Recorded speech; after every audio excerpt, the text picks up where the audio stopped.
Bom, gente, obrigado pela presença de todos, né? Então, continuando nosso conteúdo, na aula passada, nós estávamos discutindo acerca de alguns exercícios, tá? De utilizando sistemas de coordenadas cilíndricos. E na oportunidade, ficou faltando uma parte do exercício. Eu vou retomar aqui, a gente finalizar o exercício. E aí a gente começa a trabalhar com cinemática de corpos rígidos, tá? A gente vai sair da cinemática.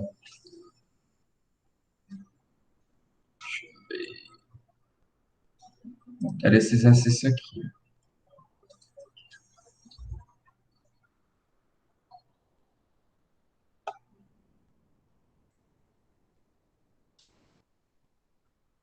Tudo bem? Então, a gente queria saber uma expressão para aceleração, né?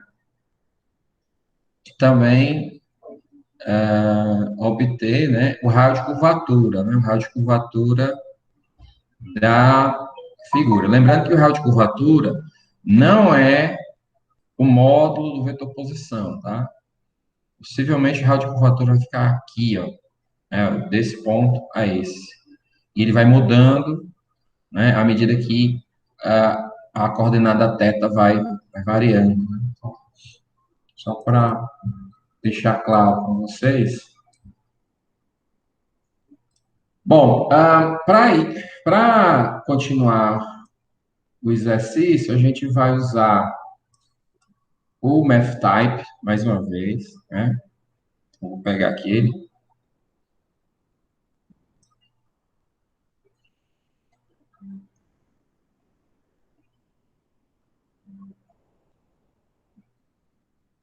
Então, vou só lembrar o que dá de aceleração, né?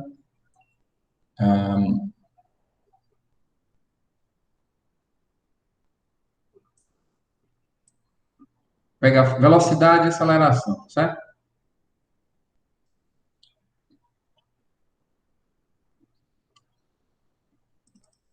A velocidade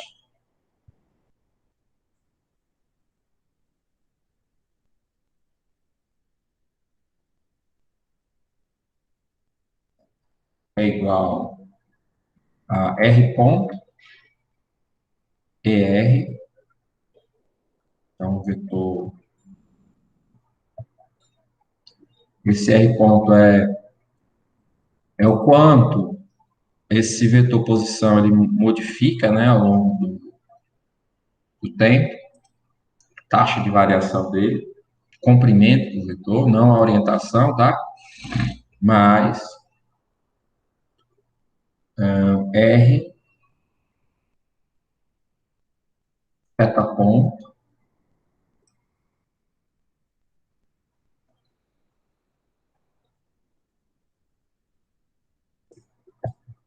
e θ. São dois unidades, então esse é o vetor velocidade. A gente sabe que R é k θ ponto, né? Então eu posso substituir por k θ ponto, né? R ponto vai ser k θ ponto. Então esse é o vetor velocidade. O vetor aceleração, né, vai ter duas componentes, radial e transversal, k, θ dois pontos,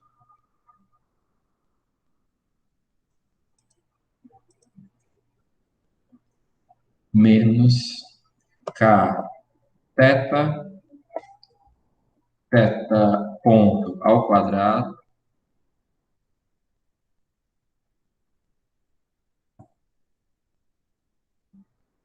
menos k, θ ponto ao quadrado, ER, vou pegar esse R aqui emprestado,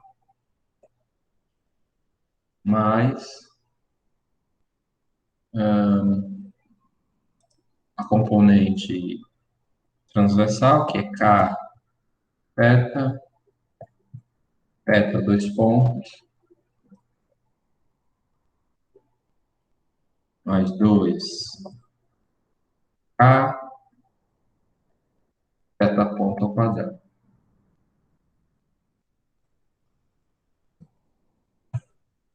Né? E θ. Então, são as duas componentes de aceleração que a gente viu na aula passada. Né? Então, o primeiro item era encontrar isso aqui, tá? Então, essa era a nossa primeira pergunta, né? Que é nada mais, nada menos que a derivada disso aqui. Tá? Então, a gente viu que num sistema de coordenadas cilíndrico ou radial transversal, o sistema de coordenadas está girando a uma determinada taxa, né? A um determinado vetor, que é K, que é o unitário normal ao plano XY, vezes um θ-ponto. Né? Então, essa velocidade angular com que esse sistema de coordenadas ER e θ está girando à medida que a partícula percorre a trajetória e eu estou acompanhando essa trajetória usando aqui o vetor R, né? Dado por esse cara aqui, é nada mais nada menos só a intensidade desse vetor, tá? O vetor em si tem a R e R, né? Somente na direção do raio que ele aparece, o vetor posição. Bom, dito isso, agora a gente precisa calcular, vou pegar aqui, precisa calcular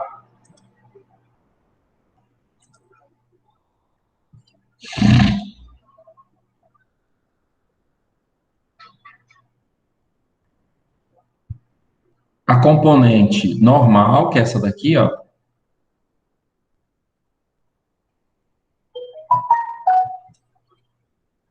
A componente normal da aceleração, ela nos traz uma relação com o raio de curvatura.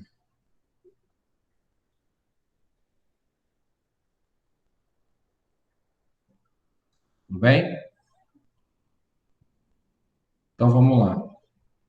Qual seria, né? A componente normal é igual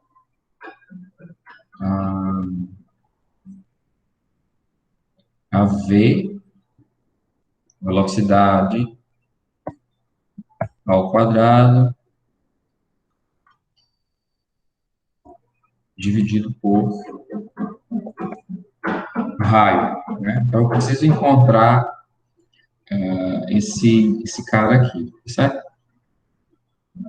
Esse é o meu objetivo.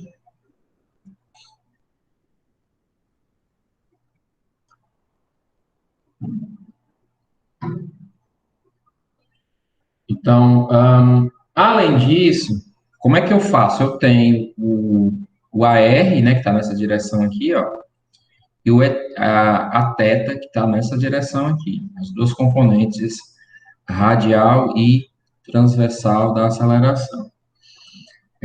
Eu vou poder rebater as componentes transversal e radial nas direções de meu interesse. Por exemplo, o ER tem componente em eθ, em EN. E o eθ tem componente eθ e EN. Então, eu vou decompor cada uma dessas componentes, ER e eθ, nas direções EN e na direção ET, na direção normal e na direção tangencial. Então, para isso, eu preciso saber o ângulo, né, entre esses dois vetores unitários aqui, o ET e o eθ, tá? Eu sei que EN e ET são, são ortogonais, né? Assim como ER e eθ são ortogonais. Então, o ângulo formado com VR, que é essa direção aqui, ó, vetor ao longo de ER, e o Vθ é justamente o ângulo alfa, tá? O ângulo que essas duas componentes de velocidade, VR e Vθ, fazem com o etério. Eles são ortogonais, né? Então, dá para fazer aqui uma tangente para obter esse ângulo. Já que ER é ortogonal, deixa eu fazer aqui, né? ER, aqui, e,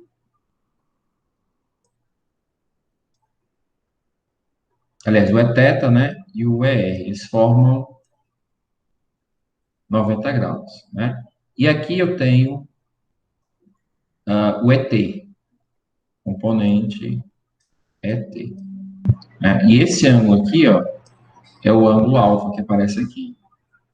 Então, ER sobre Eθ, né, o VR sobre Vθ, dá justamente o ângulo alfa que eu preciso encontrar. Ok? Então, vamos lá. Posso dizer o seguinte, que a tangente de alfa é igual a VR dividido por Vθ. Tudo bem? Essas são as componentes, né, as intensidades das duas componentes, VR e Vθ. Tá? Ora, VR a gente sabe quem é. Vou aumentar aqui um pouquinho. Ó, quem é VR?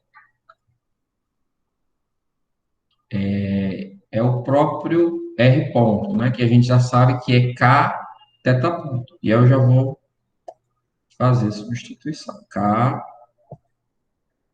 teta ponto. Tá? E o V teta é nada mais do que esse carinha aqui, ó. K teta ponto. Vocês já repararam, né? Ou não?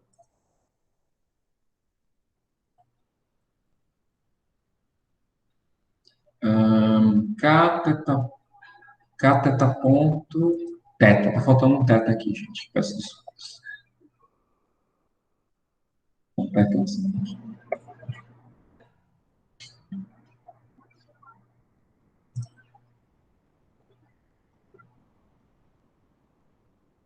Então, eu cancelo, né, K com K, teta ponto, e no final eu tenho que a tangente de alfa é um sobre teta.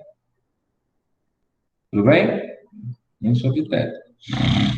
Ora, se eu tenho a tangente, eu consigo encontrar quem é o seno. Tá? Então, basta pensar que quem é teta? Teta é a tangente, aliás, é o seno dividido pelo cosseno. Tudo bem? Então, como é uma. Então, eu posso pensar isso aqui como seno de alfa.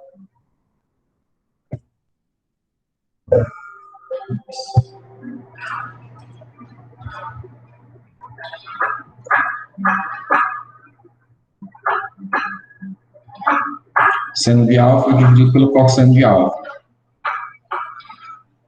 Beleza? Sem maiores. E isso, né? Seno de alfa cosseno de alfa é 1 sobre teta. Só que pode ter havido uma, digamos, uma simplificação, né? Então, eu não posso dizer que seno de alfa é igual a 1 e o cosseno de alfa é igual a 1, porque eu estou apresentando o cosseno dele. Entretanto, eu posso dizer que o seno de alfa é igual a 1 dividido por isso ao quadrado, mais isso ao quadrado, e eu tiro a raiz. Isso é igual a 1, tá? E aí eu garanto que vai ser a raiz, né, de 1 mais eta ao quadrado. Beleza? Então, esse é o seno de alfa. O cosseno de alfa é igual a teta, fica 1 mais quadrado. Ok? Então, com isso eu tenho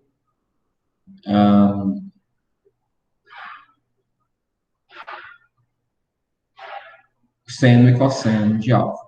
Por que eu vou precisar disso? Porque eu vou decompor as componentes de ER, né, a R e a N nas direções, aliás, ER e Eθ nas direções ET e EN. E vou usar na decomposição o ângulo alfa. Então, eu já tenho o cosseno de alfa e o seno de alfa para a gente poder conseguir fazer isso, né? Ora, eu sei que a N, por exemplo, que é o que a gente vai precisar para calcular, para obter o raio de curvatura, ele vai ser igual a quem? A, a menos, vou chamar de AR, tá certo? AR vezes o cosseno de alfa. Então, vamos ver aqui esse cara. Então, o EN está aqui para baixo, não é isso?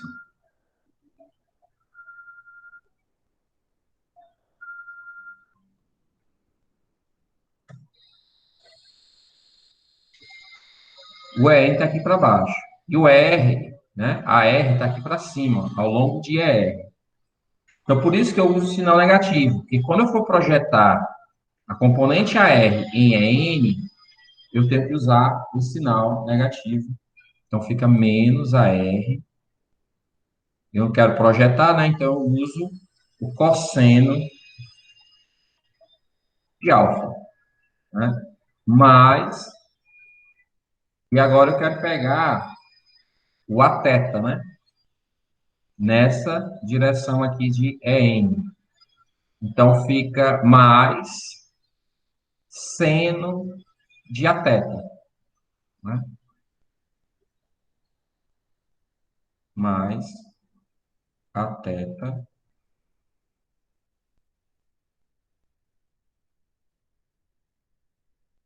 seno, seno de alfa. É isso.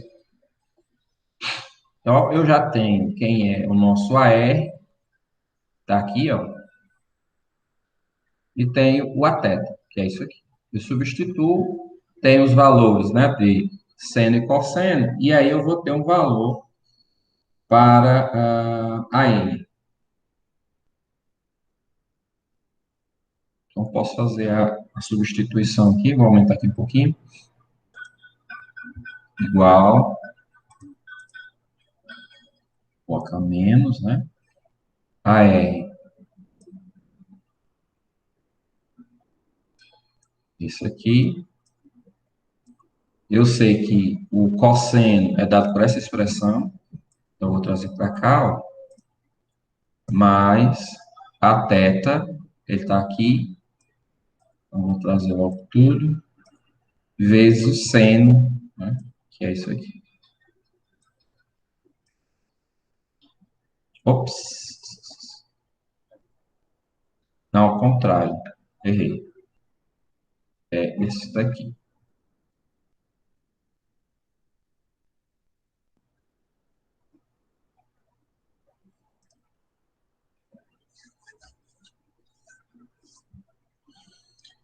Bom, agora eu vou desenvolver um pouco essas equações. Vai ficar todo mundo dividido pela raiz, né? Essa raiz aqui, ó. E aí eu vou. Vai ser isso daqui, está multiplicado por 1, ó, menos, tá? Menos K teta, teta dois pontos, né? Então, eu vou só. Fica faltando um teta aqui, tudo bem?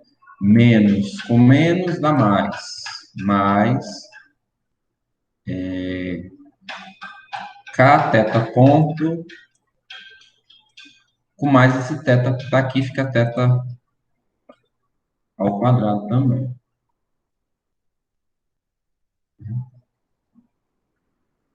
E aí eu posso cancelar esse termo com esse, então igual quadradozinho, copio a expressão e vou apagar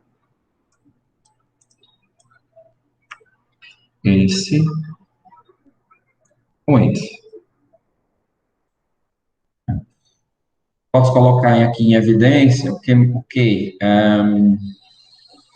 K teta ponto, né? K teta ponto posso colocar em evidência.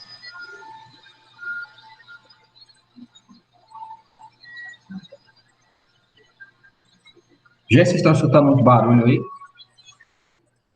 Eu estou do lado de uma obra aqui. Sim, professor. Barulhento.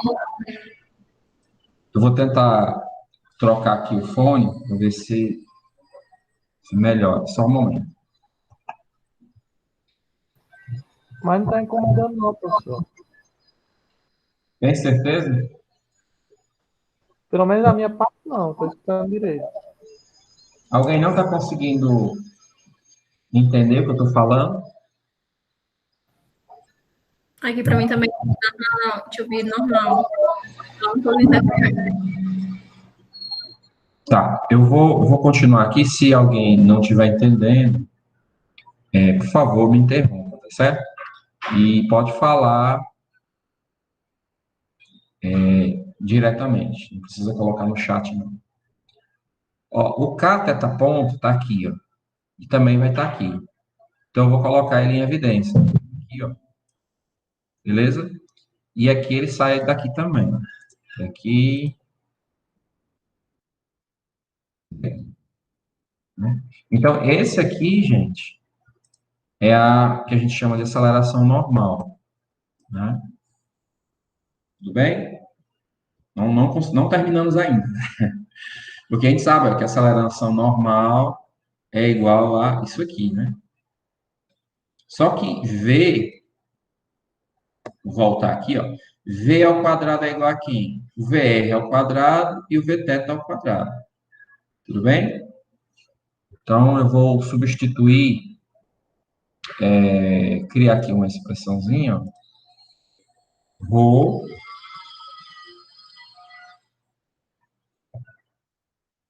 é igual a V ao quadrado. No caso, já vou colocar a expressão de V ao quadrado, que é isso aqui, ó,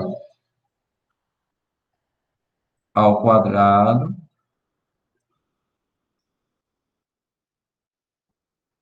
mais esse termo ao quadrado. Tudo bem?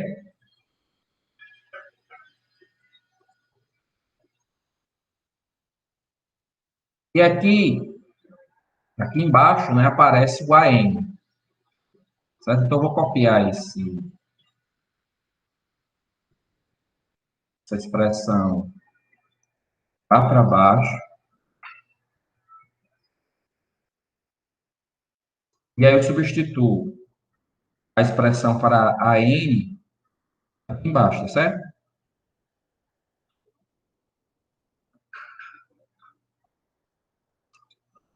Então, isso fica igual Vou repetir novamente. Né? E o AN é isso aqui.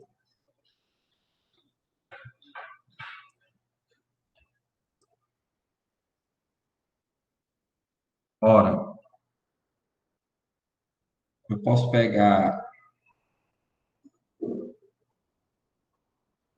o K teta ponto ao quadrado em ambos os lados, né? Eu posso colocar ele em evidência. Mas antes disso, eu vou pegar o raiz de 1 mais teta ao quadrado, eu vou colocar aqui do lado, tá? Eu vou inverter.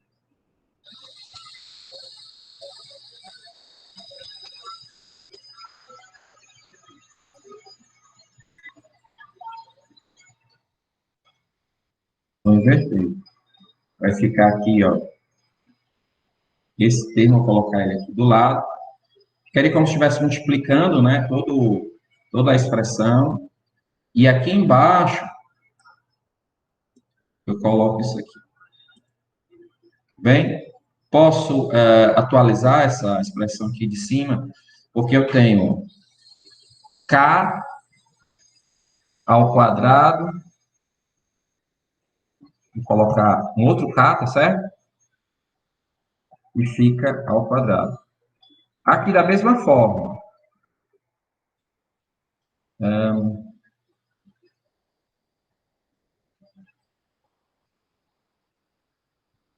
tá com R, né? Só que eu sei que R é K teta. Então, eu coloco aqui de novo, K teta. Portanto, eu já tenho aqui um teta ao quadrado. Vou colocar aqui, tirar isso daqui, né? Fica K ao quadrado, teta quarta, teta ao quadrado. Eu posso colocar 2Ks aqui. Aqui fica a quarta.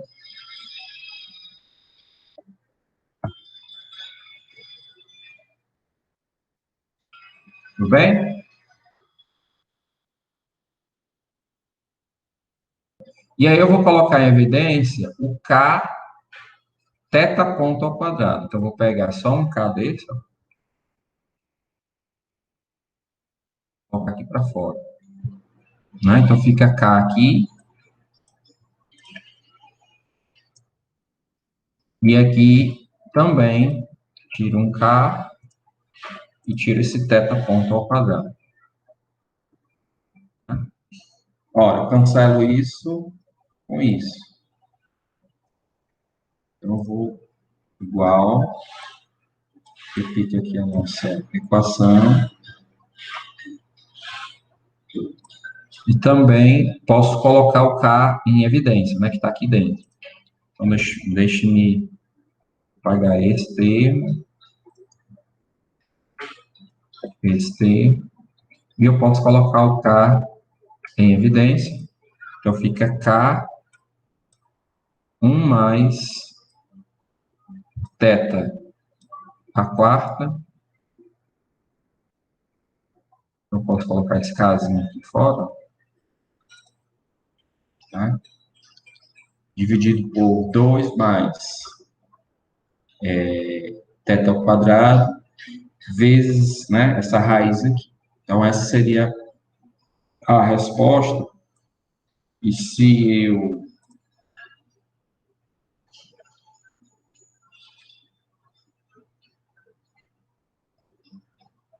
fizer alguns ajustes,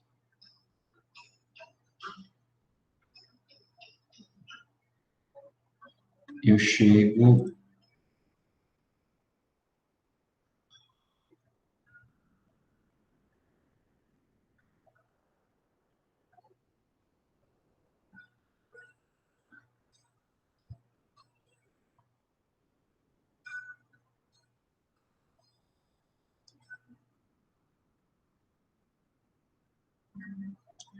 tem alguma coisa errada aqui.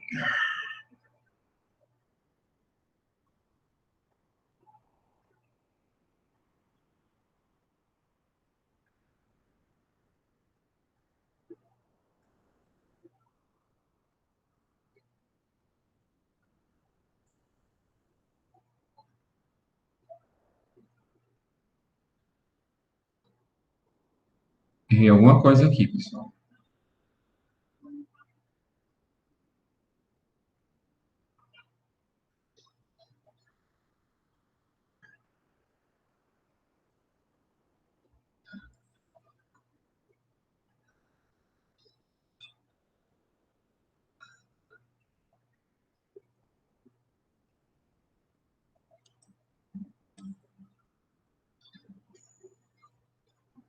Eu errei foi aqui, ó. Em vez de ser,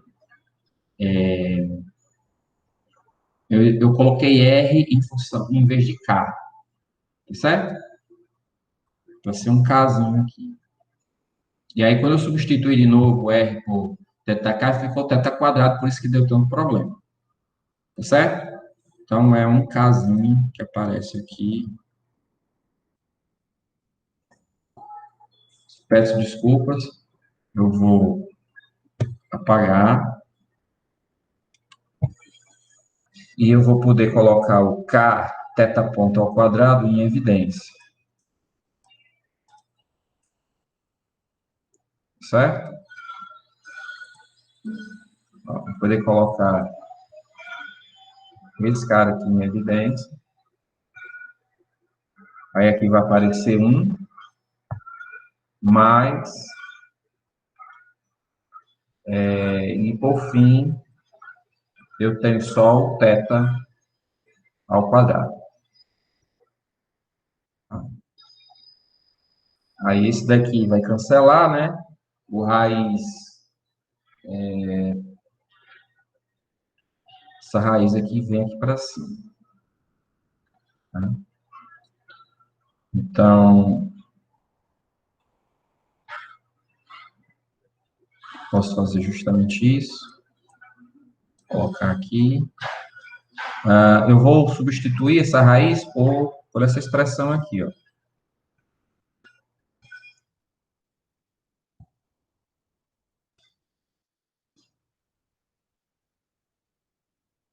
Elevado a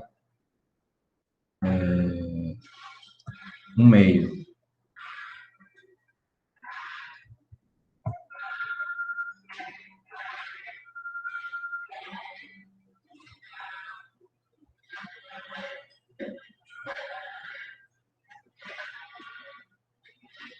Só um instante, tá, pessoal?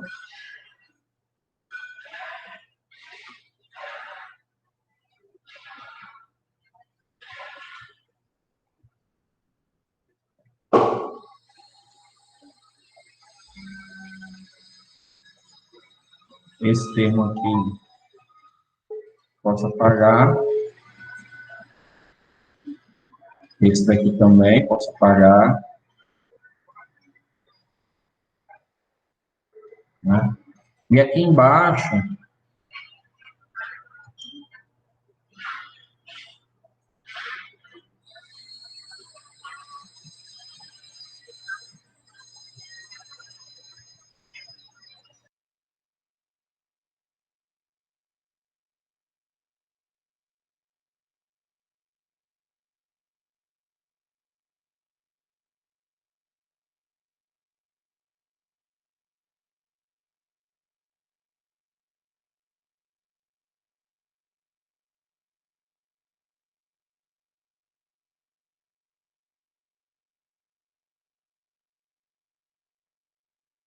desculpa aqui, gente, estão me ligando, eu achei que fosse alguma coisa dos meus pais, que meus pais moram no Ceará, mas está tudo bem, peço desculpas, tá?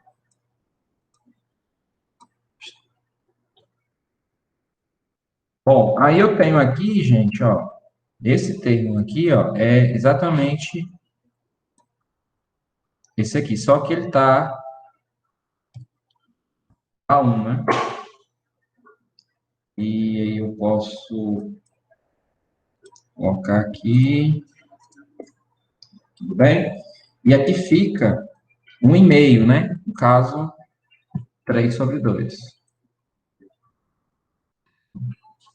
Então, à medida que θ aumenta, o raio de curvatura vai ser dado por essa expressão aqui. Certo?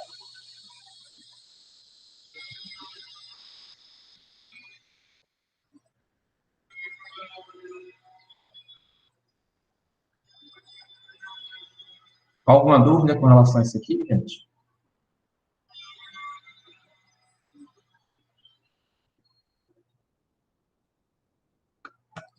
Se não, sem dúvidas, beleza, obrigado.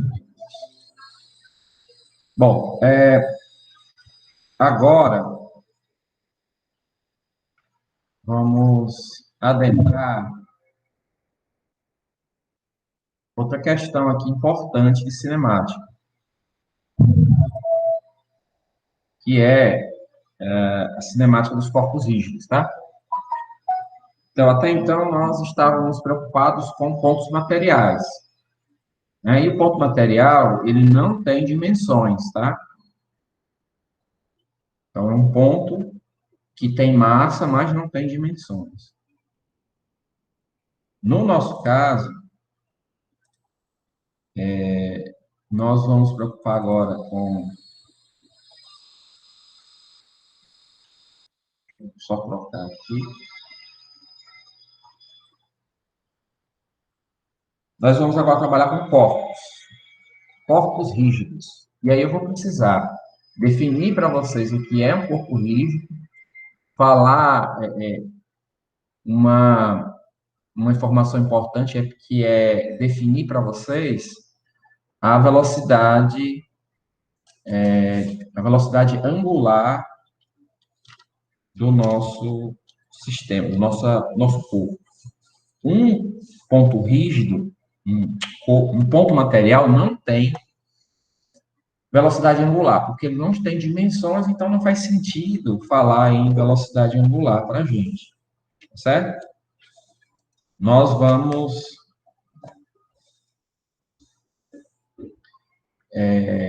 escrever as relações cinemáticas entre tempo, posição, velocidade e acelerações das partículas que formam um corpo rígido, certo?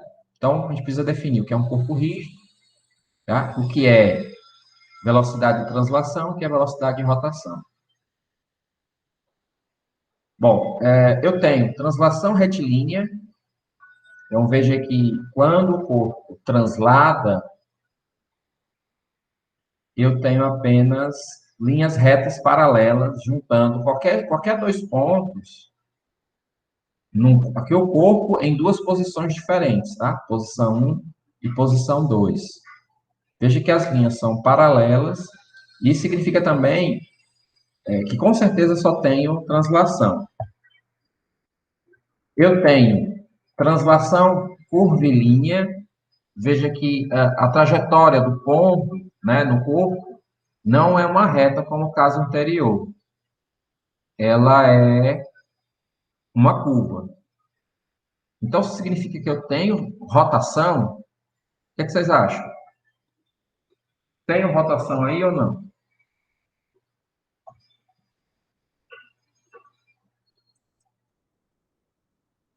Alguém quer arriscar? Acho que não, professor. Os eixos aí se mantêm na mesma direção, os eixos do corpo. Isso, exatamente isso. Para ocorrer rotação, eu preciso rotacionar uma linha de referência, que pode ser qualquer linha. Qualquer dois pontos, né? Você pode criar uma linha de referência, e se essa linha mudar de orientação, você vai ter uma rotação relacionada ao movimento. Veja que, no caso, nós temos duas linhas, mas elas são paralelas, ou seja, não ocorreu mudança, né, de orientação. E dessa forma a gente diz que é uma translação curvilínea, né? Por que curvilínea? Porque você tem essas curvas que são paralelas, tá? Elas sempre vão ter essa mesma distância entre os dois pontos, porque, de novo, como trata-se de um corpo rígido, a distância entre dois pontos nunca muda. E dessa forma, a trajetória dos dois pontos, elas são paralelas, sempre tem a mesma distância.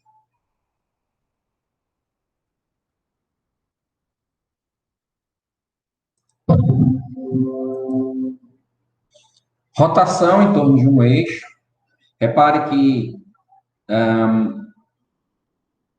eu tenho um eixo que não muda de orientação, tá certo? Mas, em compensação, se você pegar um outro qualquer, por exemplo, um outro ponto, por exemplo, aqui, vou pegar a canetinha de novo. Por exemplo, um ponto aqui e um outro aqui. À medida que o objeto girasse em torno desse eixo, né, você vai ter que essa linha vai mudar de orientação, né? Apesar da linha que forma o eixo não mudar. Então, nesse caso em específico, eu chamo de rotação sobre um eixo fixo, tá? Uma outra forma de encarar esse movimento é dizer que qualquer ponto do corpo realiza um movimento de rotação, né, um movimento circular, onde o centro desse movimento ele passa pelo eixo de rotação. Então, qualquer ponto que por exemplo, esse ponto aqui, ele vai executar uma rotação, né, em torno do eixo. Qualquer ponto que eu queira no corpo vai executar essa mesma movimentação. Então, eu vou ter círculos cujo centro passam pelo mesmo eixo. Então, nesse caso, eu tenho rotação em relação ao eixo fixo.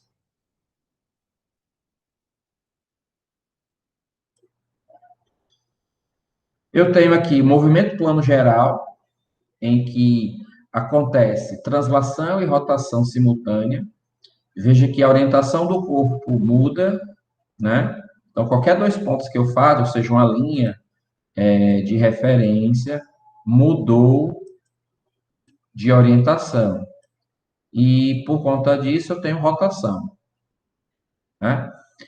Entretanto, ó, veja que esse ponto estava aqui e ele veio para cá, né? Ele deslocou para cá. E, nesse caso, eu tenho translação. Então, como eu tenho rotação e translação, eu chamo isso de movimento geral. E é plano, porque ele ocorre somente no plano em que a gente está visualizando aqui. Tudo bem? Já um outro tipo de movimento significa o movimento sobre um ponto fixo. Eu tenho aqui um ponto de referência, caso eu estou dizendo que é a origem, e o corpo realiza uma rotação em torno do eixo dele mesmo, né? E esse eixo gira em torno de um eixo passando um outro eixo passando pelo ponto O, né? Os meninos, né, que brincaram de peão, acho que isso não é coisa do tempo de vocês, né, de jogar peão. É justamente esse cara gira e o corpo gira, né? O eixo de rotação tem uma movimentação também, diferente desse aqui, em que o eixo de rotação é fixo. Nesse caso, eu chamo movimento sobre um ponto fixo. E, finalmente, o movimento geral, em que você teria translação e rotação de forma generalizada, no caso de um corpo num plano, você tem a translação do corpo e tem a rotação desse corpo em relação a esse plano. Ou, em 3 dimensões, você teria rotação em 3 eixos diferentes e a translação de um ponto de referência. Geralmente, o ponto de referência é escolhido por nós, né? E a gente vai ver que é conveniente, muitas vezes, definir o centro de massa do corpo como o ponto de referência da nossa translação, né? Esse ponto que a gente vai mapear, com a translação desse ponto, né, e a rotação do corpo, nós conseguimos saber a velocidade e a aceleração em qualquer ponto do objeto, né, do corpo rígido que a gente está analisando. Então, vamos avançar um pouco. Então, vamos aqui descrever matematicamente agora a translação. Tá? Então, considere um corpo rígido, né? E esse corpo rígido eu estou medindo a posição de dois pontos diferentes desse corpo rígido, o ponto A e o ponto B. Tá? No ponto A, eu faço essa medição a partir de um vetor posição RA, e o ponto B a partir de um vetor posição RB. Né? Então, se eu quiser saber, né, a posição relativa de B em relação a A, eu também posso escrever um vetor R de B em relação a A. Contudo, como os dois pontos pertencem ao corpo rígido, a distância entre os dois pontos, ela não varia, né? Eu vou ter a mesma distância sempre. Não obstante, né, apesar da distância entre os dois pontos não mudar, e, consequentemente, a intensidade do vetor RBA não mudar, eu posso mudar a orientação desse vetor, né? Porque o corpo pode estar numa configuração diferente. Ok? Quando a gente tem somente translação, a direção de qualquer linha dentro do corpo é constante. Tá? A orientação dessa linha. Todas as partículas que formam o corpo se movem em linhas ou curvas paralelas. Tá? Porque o corpo é rígido. Então, você não vai ter ponto se aproximando um dos outros, né? Já que esses dois pontos pertencem ao corpo rígido. Então, para quaisquer duas partículas no corpo, a gente escreve essa equação aqui, ó. R de B, que é esse vetor aqui, ó, é igual a RA, que é esse, mais R de B, posição de B, com relação a A. Lembrando que esse vetor aqui, ele não muda sua intensidade, ele só vai mudar sua orientação. Eu posso fazer a derivada, né, com relação ao tempo desse vetor, e como essa intensidade ele não muda, né, consequentemente só acontece translação, o meu vetor vai ter essa mesma orientação aqui. Como ele só tem essa mesma orientação, a derivada é zero, porque nem a intensidade e nem a orientação do vetor muda. Então, essa parcela aqui é nula. Tá? E eu posso enfatizar o seguinte, uma outra informação importante, que quando o corpo está somente em translação, a velocidade de todos os pontos do corpo é a mesma. Né? Da mesma forma, a aceleração. Né? A aceleração de todos os pontos do corpo é a mesma. Né? Se eu tiver rotação, esse vetor local aqui, ó, né, de B em relação a A, ele vai variar.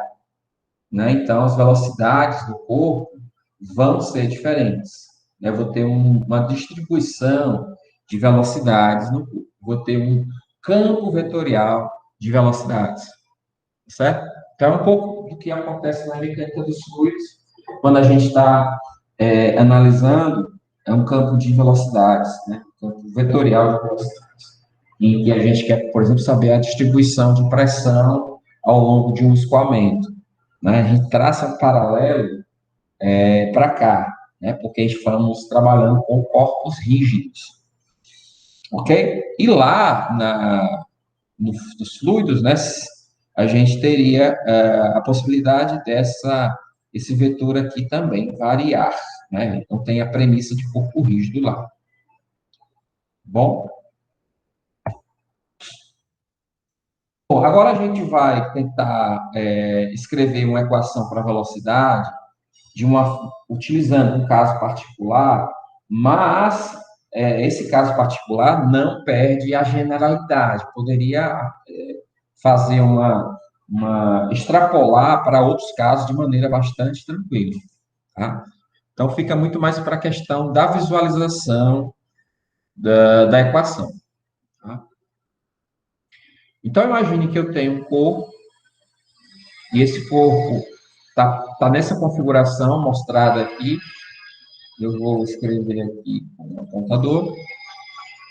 No corpo, tem o eixo de rotação, definido pelos pontos A e a linha, né? Então, esse eixo AA define o eixo de rotação. E ele se confunde com o eixo Z do sistema de coordenadas que a gente está analisando. Imagine também um ponto P, né? No corpo. E a posição do ponto P é dada pelo vetor R. Tá? Então, se eu quiser saber a velocidade do ponto P, eu tiro a derivada de R, que é meu vetor. Então, V é dr dt, da partícula, né? A velocidade da partícula. Além disso, como eu estou girando aqui em torno do eixo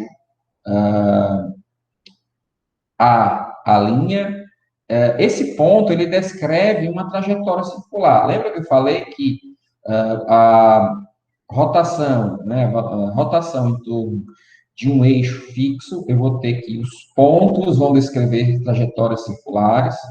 Então, é justamente isso que ocorre. A velocidade, ela vai ser tangente a esse círculo, né, que a trajetória da partícula faz. Que eu posso representar como esse vetor aqui. Certo? Ora, qual é a intensidade, portanto, do vetor velocidade? Né? A intensidade, gente, é ds dt, ou seja, é a taxa com que a partícula P, né, o ponto do corpo, ele se desloca ao longo da trajetória circular. Então, eu digo que V é ds dt. Tá? Tudo bem? Bom, agora eu vou colocar numa outra perspectiva, uma perspectiva mais geométrica, e digo o seguinte, que um incremento, um ΔS, ao longo da trajetória, é igual a BP é o raio do círculo formado, e Δθ é um incremento no ângulo, né, de rotação aqui, quantidade que o corpo está girando, em determinado Δθ. Né? Veja que a velocidade angular, por outro lado, está alinhada ao eixo de rotação. Né? E estou girando com uma velocidade θ ponto. Se eu integrar, né, e atribuir alguns limites, eu vou ter um Δθ. Certo? Ora, mas BP pode ser escrito como uma função da intensidade do vetor R. Fica R seno de θ. Então, estou projetando R que está aqui nessa direção. Fica R seno de θ vezes o Δθ. E aí, eu vou agora encontrar uma relação entre a velocidade, que a gente já viu quanto é que é, ds, né? dt, e a velocidade angular. Vou substituir, ó, ΔS, né, dividido por ΔT, aplico um limite, né? Aplico um limite, o que não depende de θ, eu posso colocar para fora o limite, que é esse ângulo aqui, ó, R, seno de θ, e no final eu tenho Δθ sobre ΔT, no limite, quando ΔT tende a zero, eu vou ter a derivada com relação ao tempo de θ, que é θ ponto. Então, isso é igual a R, θ ponto, seno de φ.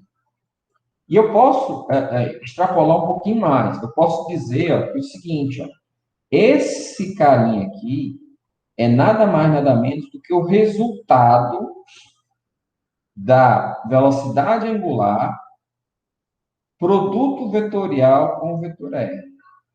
Ora, qual é essa a definição do produto vetorial é o quê?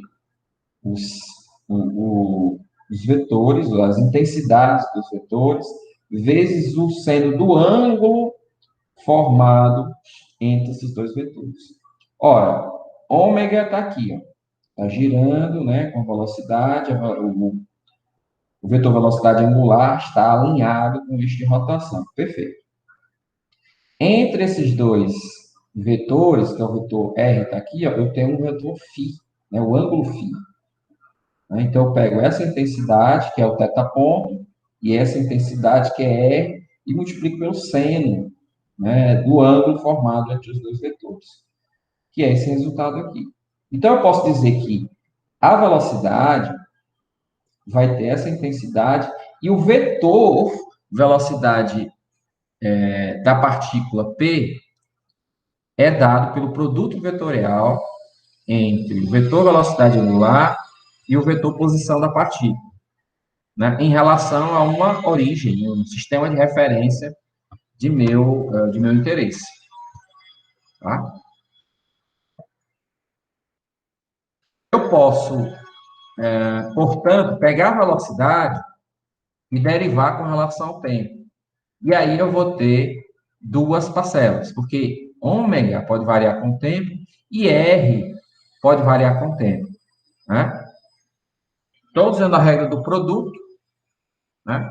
Fica a derivada de ômega dt, vetorial R, mais ômega vetorial dr dt. Tá? Então, essa é a nossa expressão dada pela derivada desse cara aqui. A derivada de R em relação ao t é nada mais, nada menos do que V, que a gente já viu no passo anterior.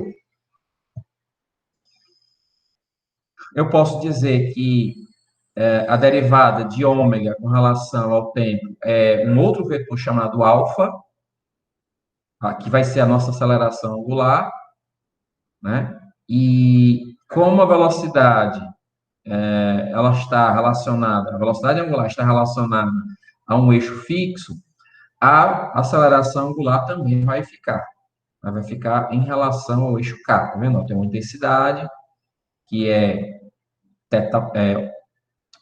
ômega ponto ou θ dois pontos, né? Mas a direção já é conhecida. E, por fim, eu vou substituir o V, que eu obtive no slide anterior, na expressão. De tal sorte que eu tenho agora a aceleração do ponto P dado por essa identidade aqui, essa equação vetorial. Né? Eu tenho duas componentes, uma componente tangencial, né? Essa componente, ela me dá a variação,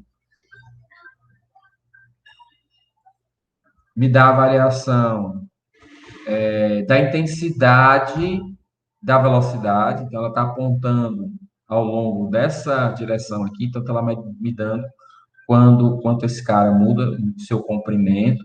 Já essa parcela aqui me dá uma quantidade que me diz como o vetor velocidade muda de orientação, né? Essa é a componente normal, tá? Que a gente viu como sendo normal ou radial, tá?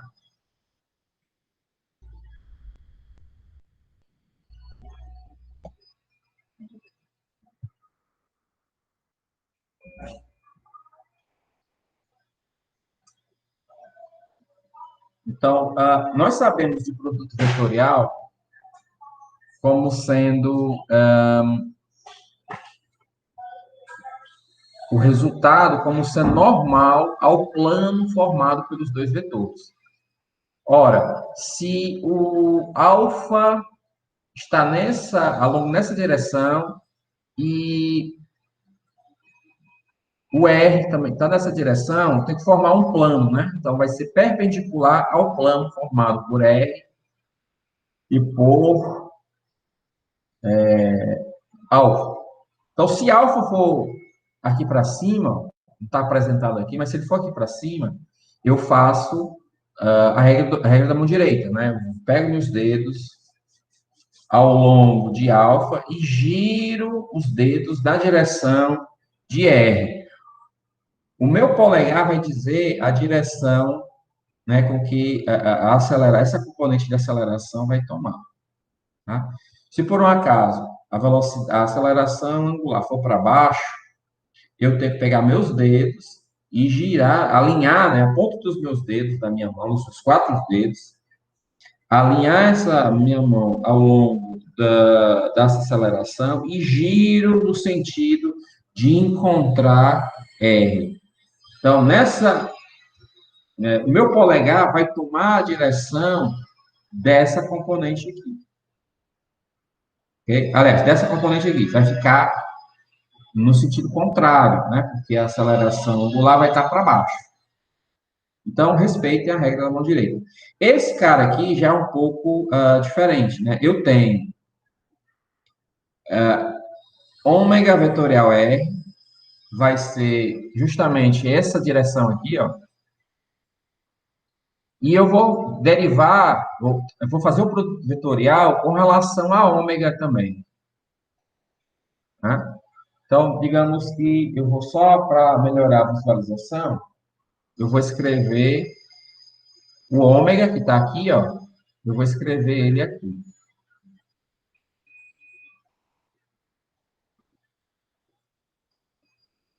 Então, é ômega, está aqui para cima, né? Vetorial ômega R, que é esse cara aqui, ó. Ômega vetorial R.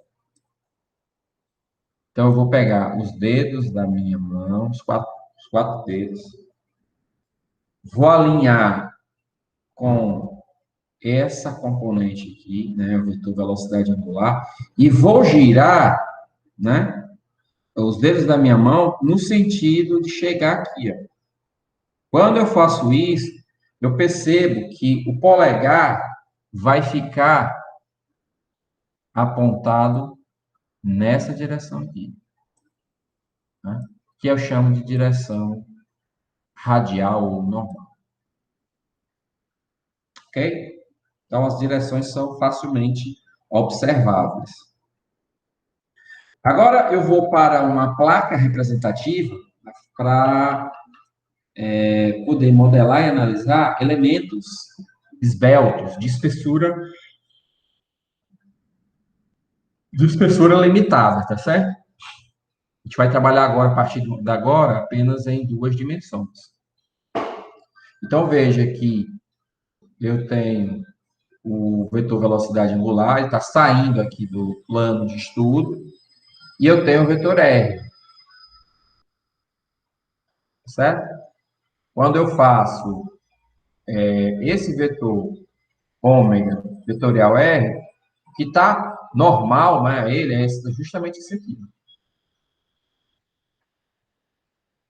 que é o nosso ômega K vetorial R, a nossa velocidade. Tá? A intensidade é só R vezes ômega, tá? Os dois são ortogonais, tá certo? R é ortogonal o R está no plano, e o ômega é perpendicular ao plano, então é perpendicular a R. Né? E, portanto, o seno que aparecia aqui é seno de 90, que dá 1. E aí a velocidade vai ter essa intensidade aqui.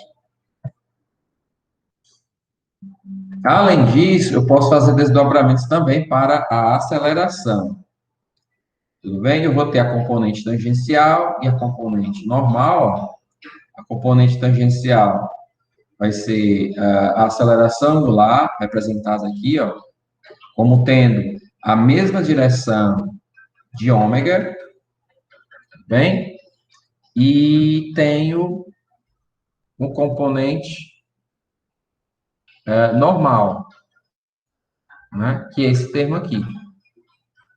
Como eles são todos ortogonais, eu posso dizer que essa normal vai dar menos ômega ao quadrado R. É porque ele está sempre apontando no sentido, nesse sentido aqui. Tá? No sentido radial seria aqui, né? O ER. Então, ele é negativo porque ele está sempre apontando para dentro. Né? Então, fica negativo aqui. Além disso, o ômega é ao quadrado. Então, pouco importa se ele está girando no sentido horário ou anti-horário. Se ômega é positivo ou negativo. Quando eu faço quadrado, isso não importa. Tá?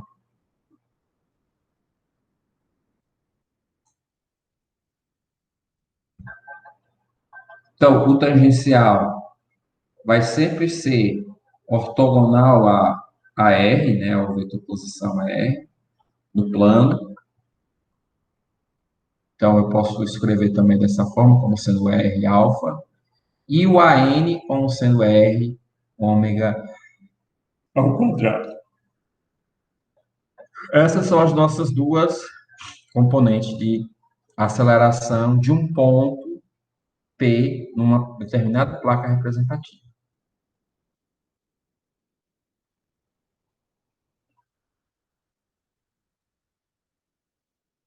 Então, agora a gente pode escrever algumas equações semelhantes que a gente escreveu para o movimento de translação.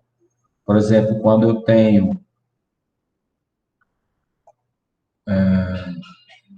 a velocidade dθ dt, e eu posso ter que dt é igual a dθ sobre ômega. Além disso, alfa é a derivada de ômega com relação ao tempo, só que ômega é a derivada de θ com relação ao tempo. Então, eu tenho aqui a derivada segunda de θ com relação ao tempo. Ou mais, eu posso,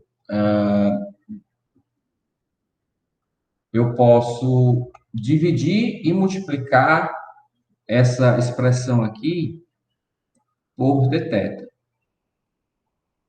Né? Então, o dθ dividido por ΔT vai dar ômega. E aí sobra um dθ, que é justamente esse que está aparecendo aqui embaixo. Né? Então, temos essas identidades semelhantes ao que a gente obteve para deslocamento de translação. Então, quando a rotação é uniforme, ou seja, a velocidade é constante, eu tenho essas componentes aqui, de posição, velocidade, né, e também a aceleração é constante, né? Então, quando o alfa é igual a zero, a equação horária é uma reta. Quando não, é uma parábola. Tá? Repare que eu também vou poder escrever a velocidade angular ao quadrado, relacionando com a aceleração angular e o deslocamento angular. Então, isso aqui seria a equação de Torricelli para o movimento de rotação. Né? De novo, a equação considera que a aceleração angular é igual a uma constante. Bom, agora eu tenho aqui um cabo C, ele tem uma velocidade constante de 22,5 centímetros por segundo, e a velocidade inicial, né, é de 30 centímetros por segundo. Ambos direcionados para a direita. Então, eu tenho velocidade e eu tenho também aceleração, ambos para a direita. E aí eu tenho uma aceleração constante, né? E tenho uma velocidade inicial. Aí eu vou colocar nas equações que a gente analisou no slide anterior. Eu preciso determinar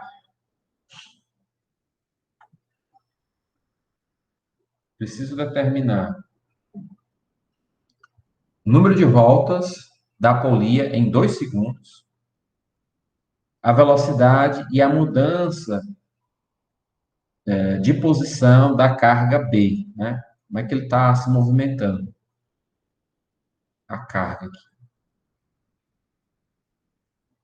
Depois de 2 segundos. E C, a aceleração do ponto D, né? Ponto D faz parte da polia, em T igual a 0.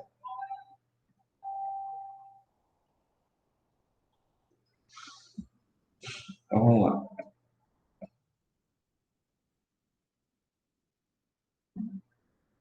Ó, a velocidade tangencial e a aceleração tangencial, aceleração de D, até redundante, tá? A velocidade tangencial, porque ela vai ser tangente aqui à trajetória circular da polia. E eu considerando também que a polia, que a corda é inextensível, ou seja, ela não muda de seu comprimento, eu vou poder fazer essas simplificações. Então, a velocidade de D é igual à velocidade C, porque ele está puxando com uma velocidade constante. E a velocidade de D é igual a R vezes ômega zero. E, por sua vez, né, vai me dizer que ômega zero vai ser obtida com o VD, né, dividido por o comprimento R. Então, 30 dividido por 7,5 dá 4 radianos por segundo. É essa a velocidade da polia no instante inicial. Tá? Então, eu tinha a velocidade inicial, né? Velocidade inicial, e tenho também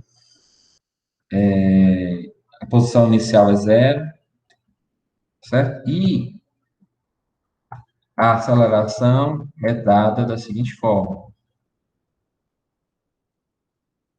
Né? Ele diz que é 3 metros por segundo, né? A aceleração de D tangencial. É igual a 3 metros por segundo, e a aceleração de D tangencial é igual a R alfa. Eu igualo, né, as duas equações, igualo as duas equações, e divido por 7,5. Esse valor aqui é dado, então dá 3 radianos por segundo. Então, aplique as relações para rotação uniformemente acelerada para determinar a velocidade e a posição angular da polia após 2 segundos. Então, eu tenho a aceleração angular, eu tenho a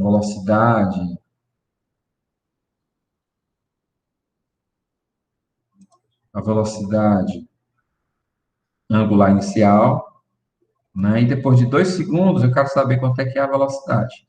Então, vai dar 10 radianos por segundo. Né?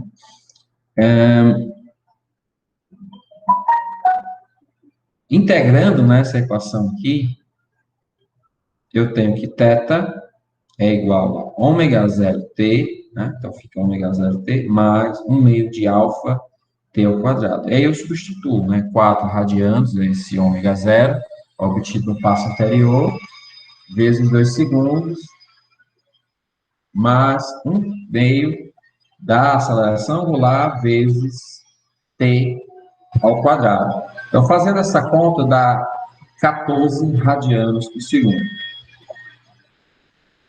O número de voltas, eu divido por 2π. Né? Uma volta tem 2π radianos. Então, nesse caso, usando a regra de 3 simples, né? você vai encontrar do 2,23 revoluções, né, em 2 segundos. Bom, aí a velocidade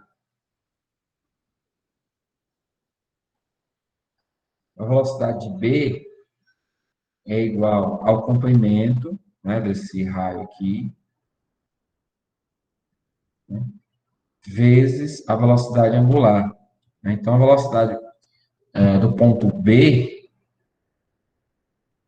né, que é igualmente a velocidade da partícula, ou desse bloco B, pode ser obtida apenas multiplicando, né? 12,5 vezes 10 radianos por segundo vai dar 125 centímetros por segundo. E a quantidade, né, de deslocamento dada por esse bloco B vai ser dado por R θ. Ora, quem é R θ? É o raio, né? O raio que tem essa polia, e ela deslocou 14 radianos. E tem um raio, né, o raio final é de 12,5 centímetros. Então, faço a multiplicação e chego num deslocamento de 175 centímetros. Tá? Esse bloquinho aqui vai deslocar 175 centímetros quando eu passar a puxar aqui a corda com velocidade v5.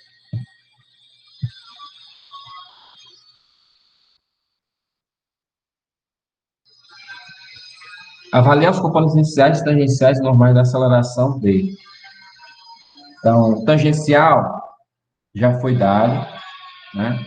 E o normal, a gente calcula, né, como sendo RD ômega zero ao quadrado. E aí eu coloco 7,54 a 120 centímetros por segundo ao quadrado. É 1,2 metros.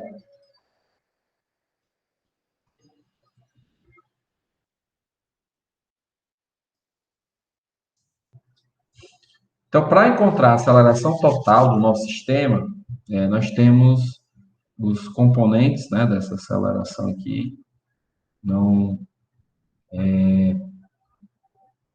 tem nenhuma surpresa nisso. Se eu quiser saber o módulo, basta levar ao quadrado, tirar a raiz, eu vou saber o módulo do vetor de aceleração total. Eu posso colocar o quadrado, tirar a raiz, vai dar aproximadamente 122 centímetros por segundo. O ângulo φ, né, ele é dado por esse comprimento aqui, né, e esse comprimento aqui. Faço substituição e acho o ângulo de φ de 79,4.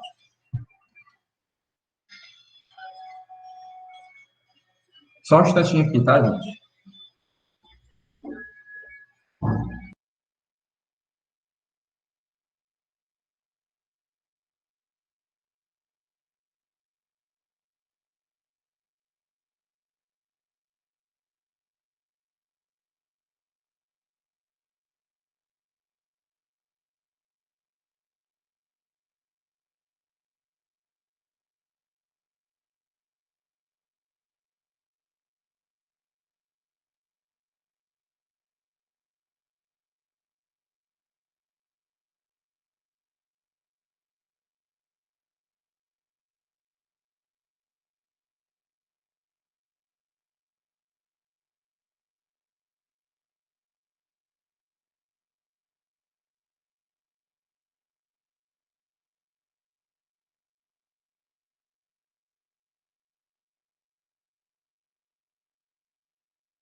Pronto, desculpa.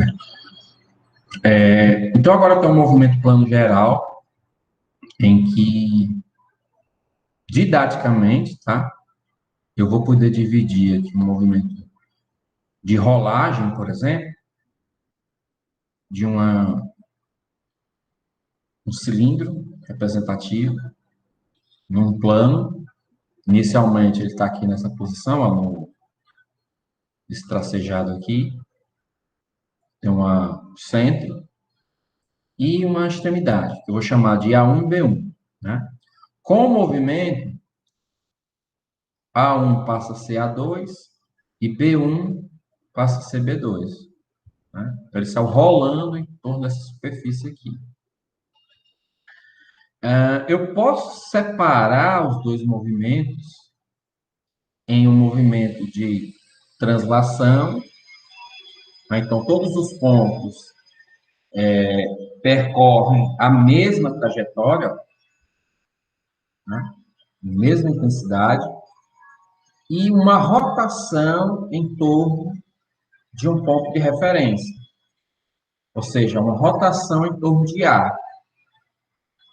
Então, isso eu faço de maneira didática, né? Esses dois movimentos ocorrem de forma simultânea, tá certo? Mas a gente sempre vai poder separar, né, translação de rotação, né? Por quê? Porque translação nunca vai ser rotação, e rotação nunca vai ser translação. Tá? E eles ocorrem de forma simultânea. Uma coisa é a mudança de orientação essa linha de referência, né? A outra é a translação dessa linha, né? Primeiro eu analiso a translação. Veja que ela estava aqui, veio para cá. E depois eu faço a rotação, né, dessa linha de referência, como referência aqui o ponto A central, né? Então eu vou de A para A2 e giro em torno de A2. E aí eu tenho a configuração final do nosso sistema. Então, não é nem uma translação, nem uma rotação. É os dois que ocorrem de forma simultânea.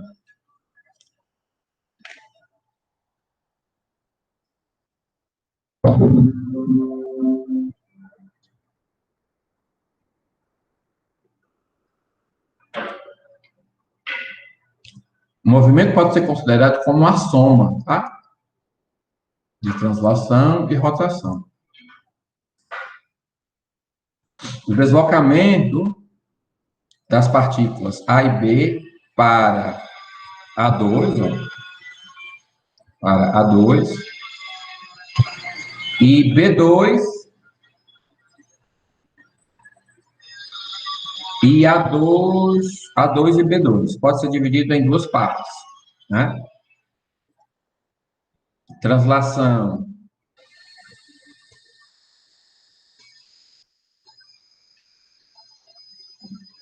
para A2 e B1, esse aqui está errado. Está confuso isso aqui.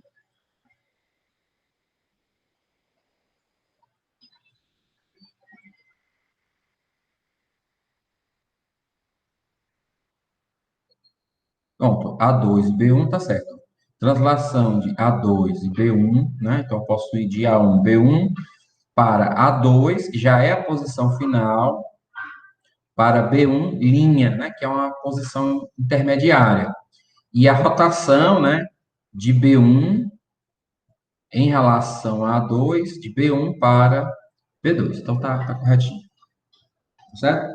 Então, eu sempre vou poder fazer isso e fazer essa sobreposição de efeitos cinemáticos. Então, outra coisa que é importante é a gente conseguir visualizar acerca das velocidades de dois pontos num corpo rígido, né? Se eu, por um acaso, consigo medir a velocidade em dois pontos distintos, se essas velocidades tiverem intensidades diferentes, né, e direções diferentes, não forem paralelas, isso significa que o corpo sofre translação e rotação. Ok? Tudo bem?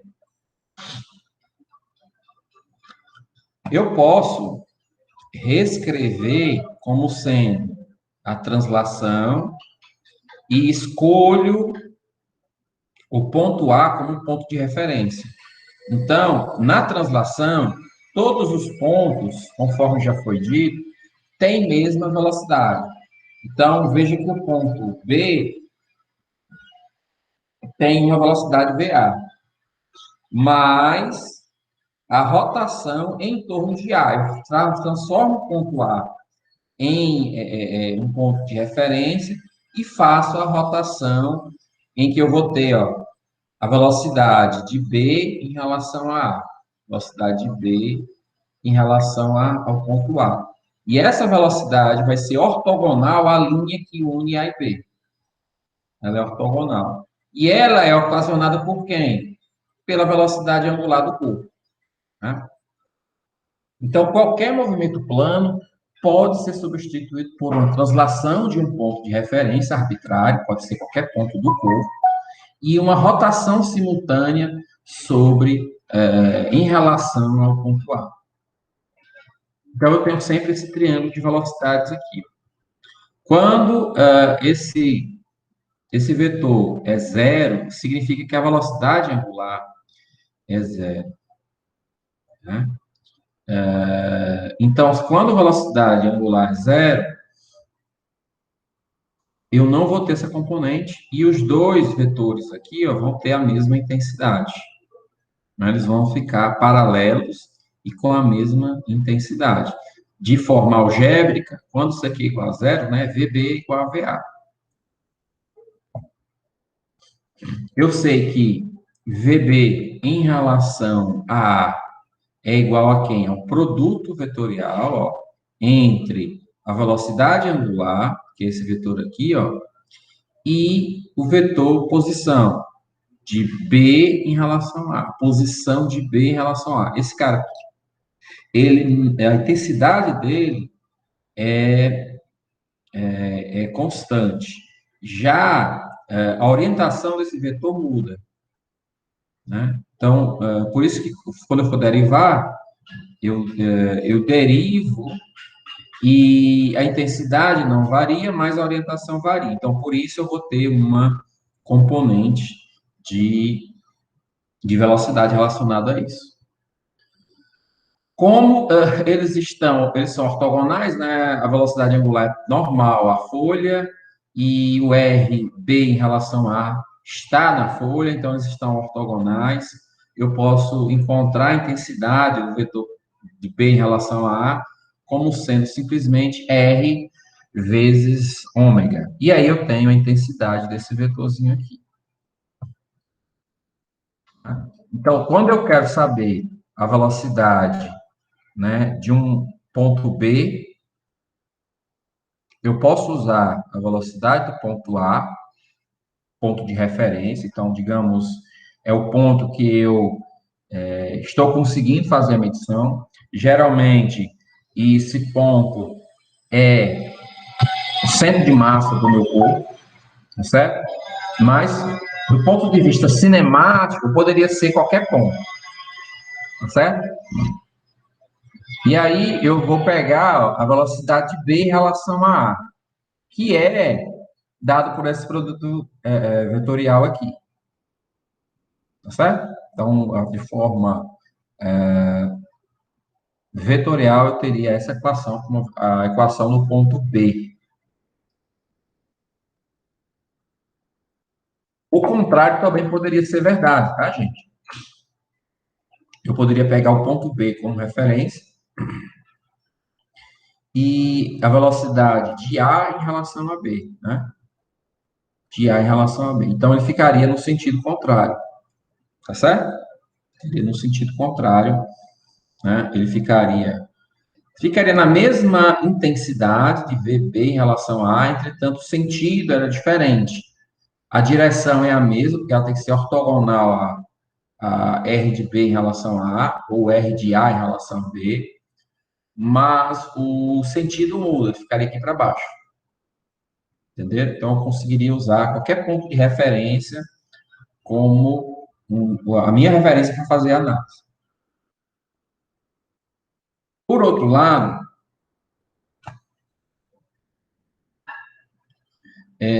vamos agora falar sobre o movimento plano.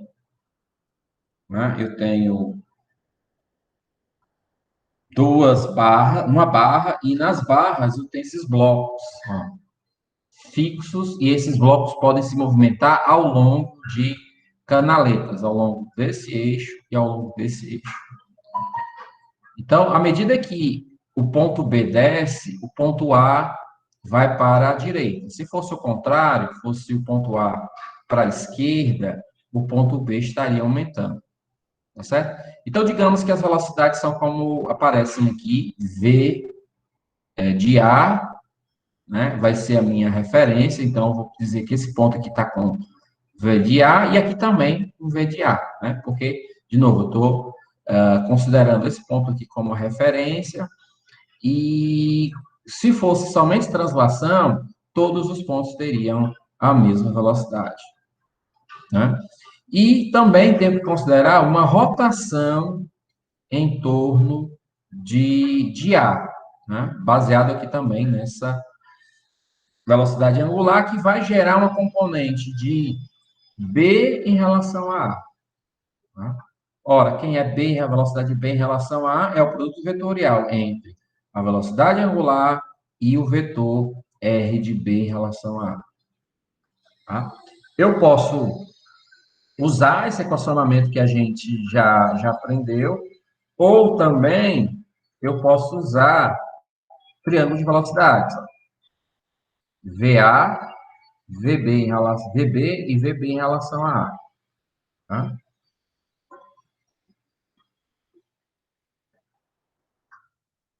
Eu sei que VB sobre VA é igual a tangente de θ, e VB é igual a VA tangente de θ. Ora, mas quem é tangente de θ? Né?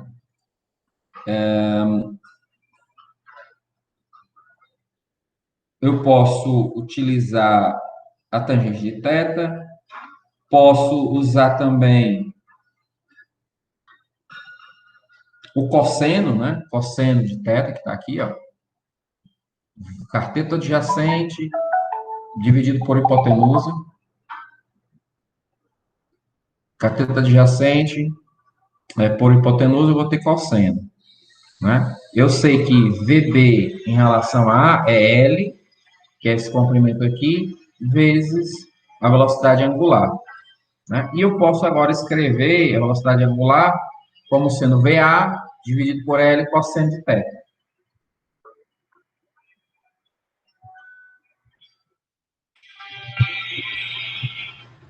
Então, eu com isso eu defino a velocidade B, né, em função da velocidade A e do ângulo θ, e a velocidade angular com relação à velocidade A, o θ e o L, né, que é o comprimento da barra. Então, com isso, gente, a gente conclui a aula de hoje. Iniciamos aqui o capítulo 15. Vamos passar mais um tempo com o capítulo 15, tá certo? E já finalizamos o capítulo 12. Tudo que for de cinemática a gente já apresentou aqui, né? Isso aqui a gente conclui a parte de cinemática do curso. Tá certo?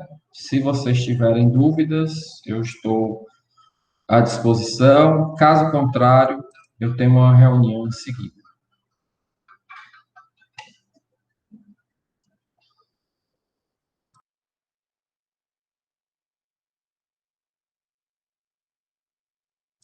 Então, alguma dúvida?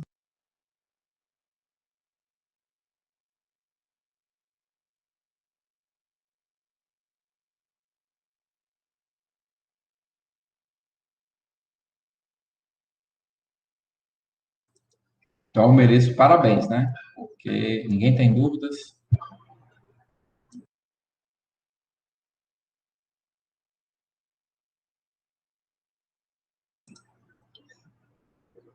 Pois tá, gente. Muito bom. Espero que vocês tenham entendido mesmo. Mas, de qualquer forma, fica de novo o aviso. Caso tenha algumas dúvidas, vocês me procuram para de volta, tá certo? Então, vocês podem tirar dúvidas por lá, me escrever e-mail, etc. Tá bom? Obrigado. Então, todos tenham uma boa semana.